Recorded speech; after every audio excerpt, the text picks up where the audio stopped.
السلام علیکم ورحمۃ اللہ وبرکاتہ۔ دوستو، امید کرتا ہوں آپ خیریت سے ہوں گے۔ میں ہوں محمد مقصود قاسمی اور آپ دیکھ رہے ہیں باغ مدینہ یوٹیوب چینل۔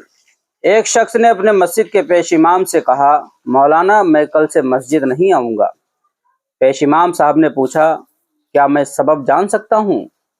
اس نے جواب دیا، ہاں کیوں نہیں۔ دراصل وجہ یہ ہے کہ جب بھی میں مسجد میں آتا ہوں تو دیکھتا ہوں کہ کوئی فون پہ بات کر رہا ہے، تو کوئی دعا پڑھتے وقت بھی اپنے میسیجز دیکھ رہا ہوتا ہے، کہیں کونے میں غیبت ہو رہی ہوتی ہے، تو کوئی محلے کی خبروں پر تبصرہ کر رہا ہوتا ہے، وغیرہ وغیرہ۔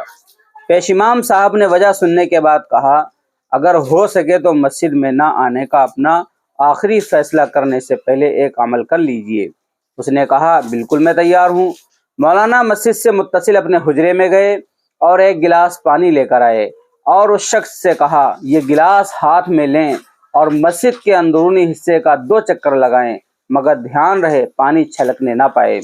اس شخص نے کہا، قبلہ اس میں کون سی بڑی بات ہے، یہ تو میں انجام دے سکتا ہوں۔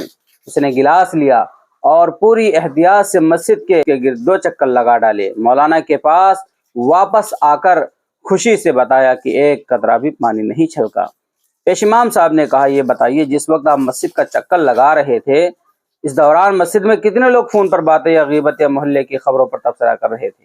اس نے کہا، قبلہ میرا سارا دھیان اس پر تھا کہ پانی چھلکنے نہ پائے، میں نے لوگوں پر توجہ ہی نہیں دی۔ پیش امام صاحب نے کہا، جب آپ مسجد آتے ہیں تو اپنا سارا دھیان خدا کی سمت رکھیں۔ جب آپ خالص خدا کے لیے مسجد میں آئیں گے تو آپ کو خبر ہی نہیں ہوگی کہ کون کیا کر رہا ہے۔ یہی وجہ ہے کہ قرآن کہتا ہے کہ رسول کی پیروی کرو، یہ نہیں کہا کہ مسلمانوں پر نظر رکھو کہ کون کیا کر رہا ہے۔